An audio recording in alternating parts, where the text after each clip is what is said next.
There is no bigger holiday on the American calendar than Thanksgiving. This year, as Americans were gearing up for it on Wednesday afternoon, many of them may already have been struggling to determine exactly what they are thankful for these days. And then came breaking news that would overshadow the holiday and further subdue certainly everyone here in Washington, D.C. We are coming on the air with breaking news now. The Homeland Security Secretary Kristi Noem says 2 members of the National Guard have been shot here in Washington. The details are still coming in, but this is developing as we speak. Many people were walking down saying service members were just shot, National Guardsmen, so there was a concern. Our restaurant was put on lockdown. Many places were put on lockdown. Obviously, we're so close to the White House that it was immediate lockdown with them, and then other businesses were doing the same thing. Good afternoon, everybody. My name is Kash Patel, FBI Director. We're here to brief you on the tragic events that happened today at approximately 2:15 local time in Washington, D.C., where 2 of our brave members of the National Guard and the Department of War were brazenly attacked in a horrendous act of violence. They were shot. They're in critical condition. As you can see behind me, we have assembled the full force of both the federal and state and local law enforcement agencies to bring bear all of our resources to make sure we find the perpetrators responsible for this heinous act. One of those 2 National Guard members, Army Specialist Sarah Beckstrom, died of her injuries last night. She was only 20. Her colleague, also from the West Virginia National Guard, remains in critical condition. The alleged perpetrator was rapidly caught, also seriously injured after being shot by another member of the National Guard. 29-year-old Rahimullah Lakhanwal is an Afghan living in the United States since September 2021. He was admitted here as the Biden administration hastily sought to provide some level of protection for the thousands of Afghans who had worked supporting US forces during America's longest war and who needed protection from the Taliban as they swept back into power after President Biden's entirely botched military withdrawal from the country. The fact that Mr. Lakhanwal is an Afghan, allowed into America by President Trump's predecessor, and allegedly attacked National Guard troops that the president falsely claims are needed to deal with a non-existent crime wave here in Washington, well, the tragedy is a perfect political storm for America's leader as he spends his Thanksgiving weekend in Florida. This attack underscores the single greatest national security threat facing our nation. The last administration let in 20 million unknown and unvetted foreigners from all over the world, from places that you don't want to even know about. No country can tolerate such a risk to our very survival.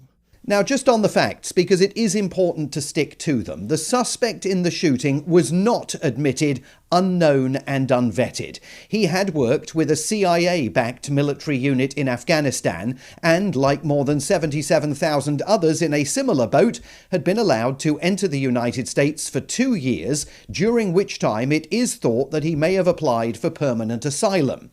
Since January, President Trump has placed the future of more than 200,000 Afghans in America in limbo, halting every program designed to give them and their families a chance to remain in the United States.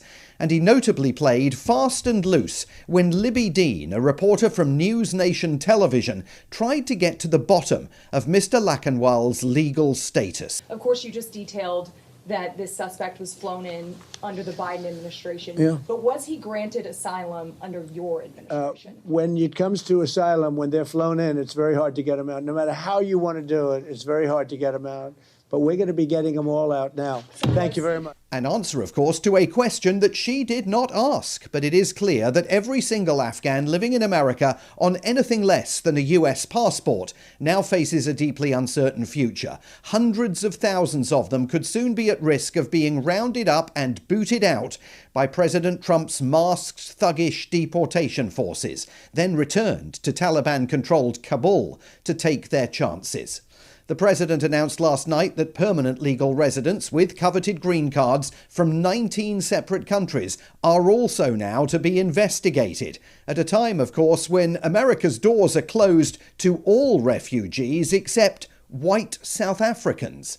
And in another exchange with a reporter yesterday, the president indicated he doesn't care very much about the details.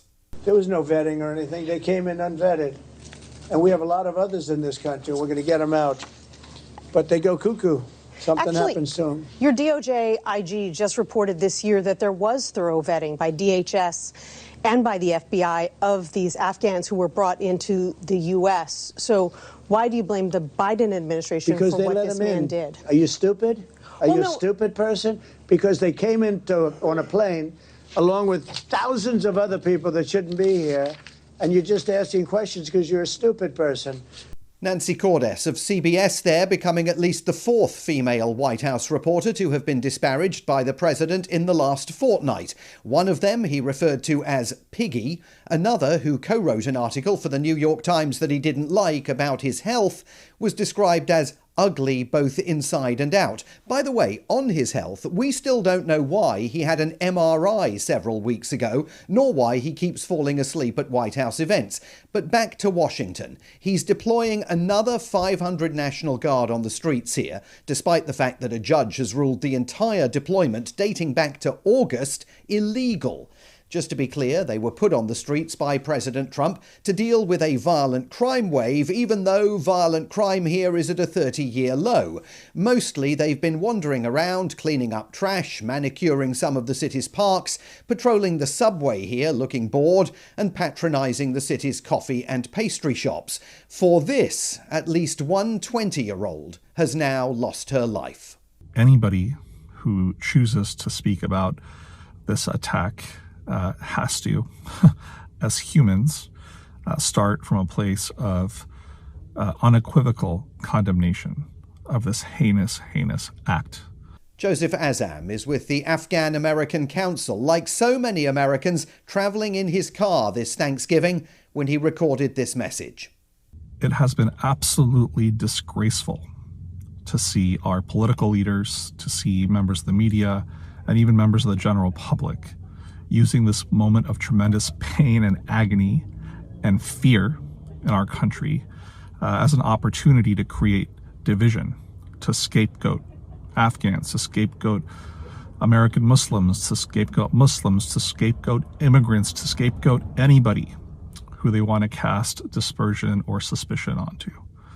It has been absolutely disgraceful and not surprising to see that playbook is immediately being deployed in response to this horrific attack against two young Americans. Indeed, but the president is only just getting started.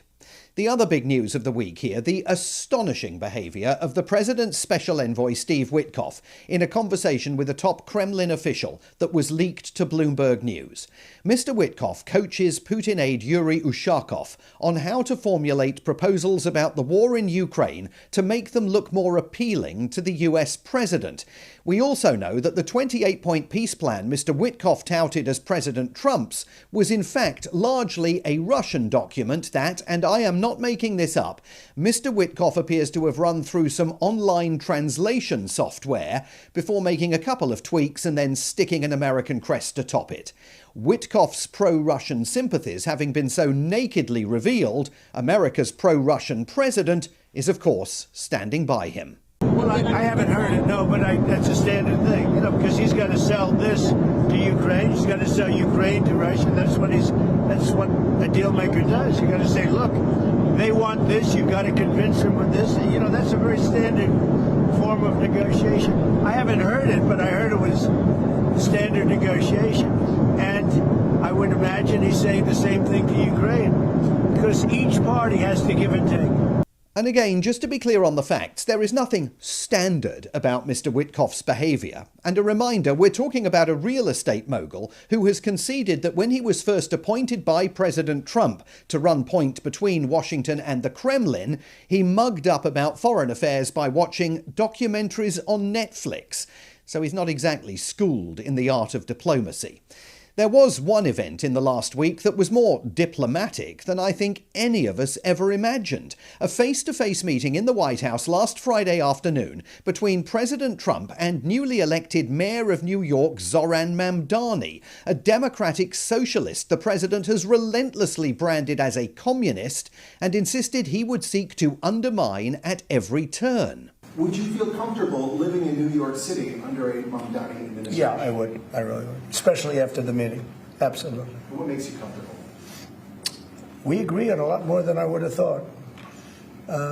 I think I want him to do a great job, and we'll help him do a great job. Now, it is hard to stress what a screech of tyres moment that was. The president had relentlessly warned during the election campaign that Mamdani was a radical leftist who was going to destroy New York. He warned that if Mamdani was elected, his administration would cut all government expenditure to the city. Said any Jewish voters in the Big Apple who voted for Mamdani would be stupid people for assisting the man who on New Year's Eve will become the first Muslim mayor of New York City.